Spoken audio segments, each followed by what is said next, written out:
Welcome to the stream. This is your host from Apex Reaction. Today I'm just going to give you my analysis and a full breakdown of FP1 and FP2 just in case you missed it. And I'm also going to give you my predictions for the race weekend. If you're new to the channel, please consider subscribing. If you already did, that means a lot to me. And without further ado, let's get into the fastest, the highlights that we've got from free practice one. It's no surprise for me. I've said this on my last video that I've posted a couple weeks ago or a couple days ago, and I said Charles Leclerc would obviously be a title contender for this Formula One season. Obviously, we have the Ferraris in 1-2. Obviously, surprising as well to see Max. I didn't expect the Red Bulls to be doing so well. And one of the reasons I think Red Bull were doing so well is because the Mercedes and the McLarens, obviously, they were struggling a lot. But obviously, I'm not trying to take credit away from Max. He's obviously one of the best drivers on the grid. But we have the official results. Obviously, these are just the top three. And the FIA released, the results from free practice one. That happened while you were asleep, and I also was asleep. Initially, I wanted to go live for this event, but I completely missed the time, so I was not able to go live on YouTube. But if you like these type of events, if you would like me to stream the event, I'm planning to host to go live for the qualifying as well as the race. So if you want to stay tuned for that, please stay plugged into the channel, and I'll be doing commentary as well as providing a live timing and telemetry data. That's all I can do. I cannot stream the live event because obviously I would be breaching the license agreement. But yeah, Charles Leclerc, the Ferraris are doing amazing. I didn't expect the Ferraris to be up there. We all seen the pace from the Mercedes in the previous Bahrain preseason testing, and I'm surprised to see George Russell and Antonelli in P7 and P8. Max, obviously Hadjar, for me, the surprising drivers on this top 10 for me is Lindblad and Hadjar. Hadjar, obviously, we all know what the Red Bull. I've been struggling to get a solid driver to compete with Max, and I think Hadjar might be the suitable candidate to compete with Max Verstappen. Max Verstappen was able to dispatch a lot of the drivers on the second car at the Red Bull, and I think this kid has potential to be competitive. I don't think he will be fighting for the championship this season. I don't think he will be a match in terms of matching Max Verstappen pace for pace. But I predict that this kid will be on a podium a couple races this season. But yeah, surprised to see him in P4, and obviously Lindblad as well. Not only he's in P5, but he outperformed his teammate, and consider that he's the only rookie this season, and he's already showing pace, and which is brilliant. These young drivers, they always it's always interesting to see the young drivers on the grid because they're less afraid to make mistakes, and obviously they want to prove that they deserve their place in Formula One. Yeah, it's quite. It's not only surprising to see him in P5, but I didn't expect the Racing Bulls to have that much pace. I was expecting Williams or Alpine to be slightly, or even the Haas to be above the Racing Bulls, but this is only free practice. We're going to see who's actually got the pace. Race pace and qualifying are two different things. So, and free practice as well. So, but then again, I don't want to discredit him because he's only a rookie on this season in Formula One, and I think he has done amazing things so far that caught my eye. Then we have in P9 Bortoleto, and in P10 Hulkenberg. Obviously, the Audis, their first season in Formula One. I didn't see any issues or technical issues that Audi were facing in FP1 and FP2. Then again, they look very solid and reliable, and I expected Williams and Alpine to do way better than the Audis are doing. But then again, it's only FP1. Um, and there's more drama to come during the race weekend. And what else? We have the usual suspects at the bottom. Obviously, Fernando Alonso was not even able to clock a lap. I think the Aston Martin's issues continue to go from bad to worst. Stroll was 30 seconds off the Ferraris, which basically is in racing terms, you will not be able to race. There's a racing rule in Formula One that means if you're 107% off the pace of the qualifying lap, of the fastest qualifying lap, basically it means that you will not be able to race. That's how bad Aston Martin was in FP1. But obviously they managed to improve in FP2, but I'll get there. But yeah, the usual suspects at the bottom, and obviously Cadillacs as well. Paris was struggling the whole time. Norris had the gearbox issue, which basically prevented him to participate in FP2 pretty much for the entire session. There was a lot of reliability issues. There was a lot of cars that stalled on the track. But yeah, that's why we see Norris in P19. It's very unusual to see him. I think he will be fighting for championship this season. So, excuse me. So, yeah. So these are the official times. I think the middle grid, the middle pack is pretty much no surprises there. All the usual suspects falling in the expected places, like the Haas, Lawson, Behrman, Albion, Colapinto, and then I got to highlight the Colapinto and Pierre Gasly dynamics. Every time I see Colapinto ahead of Pierre Gasly, for me is always a surprise.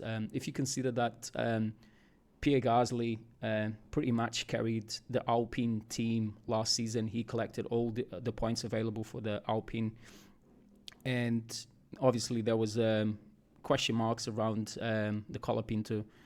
Whatever he was going to remain in Formula One. So he obviously has to perform this season. And like I said, every time I see him above Colapinto, whatever he's in free practice or qualifying or even on race, that will be a surprise for me. So to see him above his teammates, well deserved, and he needs that. He needs that kind of performance. But yeah, the saga continues for Aston Martin. Aston Martin is just basically in a place where they don't want to be. I don't think for a team of as Aston Martin, the amount of money that they've invested and the professionals that they have behind this team and the partnership that they have, obviously, is not the best. But to see a team of this dimension to be struggling so much, it's quite diabolical. And it's like Cadillac is already a successful team because of Aston Martin nightmares. And not a great place to be. Obviously, Honda, they continue to have power unit issues. We all know that they have overheating problem with the power unit, as well as some sort of vibrations that he actually makes the drivers have some sort of nerve damage on their hands, something that Andrew Newitt stated this weekend. And it seems like the more that we interview Andrew Newitt, the more that he reveals about the partnership with Honda. And, according to him, it said Honda re-entered only with 30% of their original team. So they started very much on the back foot. And unfortunately, they've struggled to catch up. Back up. So Honda decided to leave Formula One in 2021 and decided to get back into Formula One in 2022. Basically, with less than a year, they decided to enter Formula One. We don't know the reason for that, but I suspect it's something to do with the regulations in Formula One changing and making car manufacturers making the sport more attractive to car manufacturers such as Audi, Cadillac, and so forth. That's the reason why I think Honda decided to enter Formula One. But as Andrew Newitt stated, when they were in Formula One in 2021, they had a bunch of individuals that are working full time, and they didn't have um, what's the word I'm looking for? They didn't have a cap regulation or cap limit how much they could have invested, but now they have that, and a lot of the teams that were working on the Honda power unit at the time, they left to work on apparently on solar panel projects, and obviously that has affected the team, and the team is not in a place that they want to be, to be up to speed, especially with the new regulations that have changed so much. And on the Honda doesn't seem to be ready, and the more I hear about on the Andrew Newey's statements, it seems like they've made the wrong decisions. For me, it's like, why would you not go with a safer option, like go for the likes of Mercedes or Ferraris, like the Cadillacs did? The Cadillacs, obviously, they entered the Formula One. They're not trying to reinvent the wheel, and they went with the safer options. They went with the Ferrari engine. Why? Because Ferrari is one of the most successful teams on the grid. So that is the safe options. And why would not Aston Martin do the same thing? And the more I ask this question, it's like I feel like there's a ego that came into play where Aston Martin doesn't want to give too much credit to European manufacturers such as Ferrari and Mercedes. That's the only conclusion that I get. It's a safer options. When you have so much regulations and so much technology, the car changes so drastically within short space of time.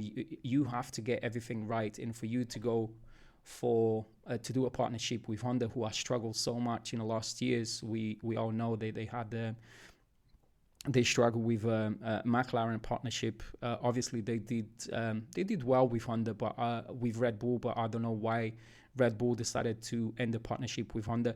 Basically, because Red Bull decided it was for long-term success. It was more logical for them to build their own engine, as opposed to depend on someone else's providing the engine and having to deal with third parties, dependencies, and if they're not able to deliver, then you're completely fucked. I don't understand. I honestly don't understand why they didn't go for safer options. But at this stage, they need time and they need to get things on order. And I don't think they will have the time to compete or to get the pace that they would desire. But then again, Andrew Newey is a legendary designer. It's a massive asset for the Aston Martin, but they need to dig themselves out of the trenches, because as the season progresses, we only starting to see things getting worse for Aston Martin. And obviously, they only have 4 batteries available to them, and 2 of them, they obviously conditioning and communication problems. So they're not going to be able to complete the Formula One race in Australia, because we all know Aston Martin can only complete short stints. I think it's 25 laps without the engine overheating, without having any engine overheating problems. So Aston Martin. I feel sorry for this team at this stage. I feel like I just hope we get some sort of good news coming from Aston Martin corner, because they desperately need it. You see Andrew Newey's face here. Just these guys, they don't want to be seen by the media. And I understand the frustration. You look at Aston Martin's team and you look at the funding that they have. They are a powerhouse. They have the professionals that you would want in your team to succeed, and for them to be dependent on another team that are not even ready, they have the funding necessary to get up to speed with the new regulations. It's just it's not a nice place to be. Honestly, it's not a nice place to be, and I feel for Andrew. As I said earlier, Norris was not able to do many laps on FP1. Some gearbox issues. Obviously, he was that issue was fixed, and he was able to get up to speed in FP2. He improved his time. But yeah, a lot of the drivers on the grid in FP1 and FP2, they faced a lot of issues, and this is kind of expected with these new cars. There's so many things that drivers need to manage this time around. They always had to manage something within the car, but this season it seems like energy management is one of those things that you have to get it right, right? And you also have tire pressure. You have to manage your tires. You also have to manage energy deployment. You have to manage the gearbox, the changes. Because there's something to do with the way the turbo works on these cars. It's so easy to get it wrong, especially off the grid as you start in the car to race. It's so easy to get it wrong. And I mean, it is what it is. And these drivers are professional and they just have to adapt. In free practice too, obviously, Oscar Piastri stole the show. Oscar being my number one driver, I'm a big fan of Oscar Piastri, and no surprises there to see the Mercedes engine on the top three. With Antonelli again above George Russell. I think Antonelli will upset George Russell this season a lot. I'm starting to see a lot of pace from Antonelli, and it's only pre-season testing, but never rule out this kid. He's only 18 years old. He's the prodigy on the team. George Russell as the veteran, but I can see Antonelli upsetting the number one driver at Mercedes. Then we have the Ferraris. Obviously, Hamilton was able to come on top of his teammate. And Norris, as I said, he improved. The gearbox issue was fixed, and he was able to clock a lot of laps on FP2. No nasty surprises. At the top four, again, the Cadillacs and the Aston Martins are expected to be there for a long time. Aston Martin...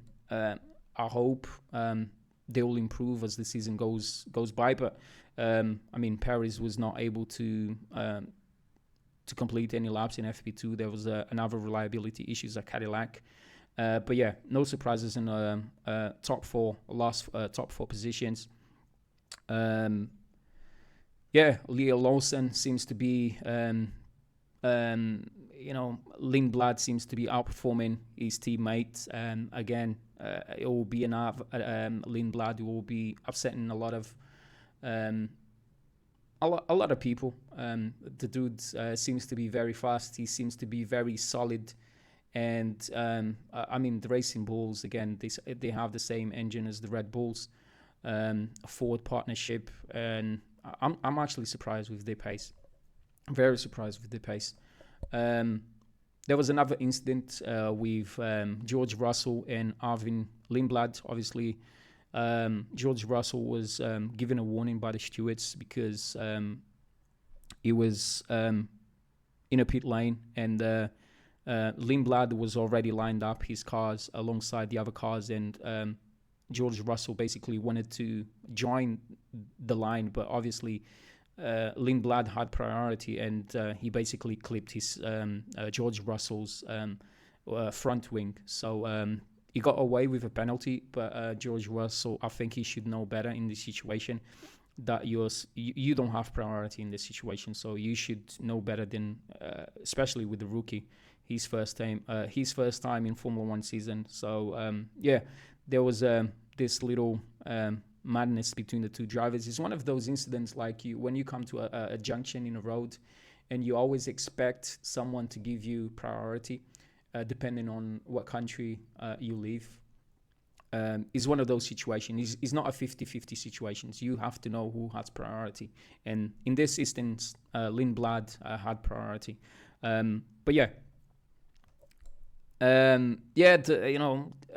Max also had an issue with the RB22. It's interesting because Lindblad also had the same issue in FP1. Basically, the car was just stalled. He was not able to change gears. The gears were stuck in gear 1 or gear 2. I can't remember. Max have high expectations for him. But yeah, I think that was the highlights of the FP1 and FP2 sessions. Obviously, Red Bull, um, the Ferraris, dominating FP1. Then Oscar Piastri coming back very strong in FP2. FP3, FP3 will be around 5 o'clock UK time. I'm planning to host that session. I will not provide guarantees because I don't know if I'll fall asleep, if I'll be awake by then. But I'm planning to stream that session as well as qualifying in race. Last but not least, there was a lot of upgrades from all of the teams. If you want to, have a look at the upgrades in more detail, if you head over to the FIA official website, you will be able to see all the upgrades packages coming from all of the teams on the grid. I don't want to get into that in detail in this video. But just before I go, I'll give you my wildest predictions for the race weekend, this is only a predictions. The teams with the most points, I think, will be Mercedes. I think Antonelli and George Russell will be in top 4, unless anything dramatic happens. There's no DNFs. I think those two teams will qualify or guarantee the most points. For pole position, I think will be George Russell. Race winner, I also believe George Russell. Podium, in no specific order, I just think Oscar, George, and Leclerc will be on a podium. Fastest lap, I'll go with Charles Leclerc. DNFs, I would have to go for Aston Martin and Cadillac. I don't think there's any surprises there in my predictions. Apart from the last one, obviously, I think, which is the most obvious one. But yeah, this is just a breakdown analysis of the FP1 and FP2 sessions. And if you want to follow for more content like this, please consider subscribing. Until the next one, see you in the next video.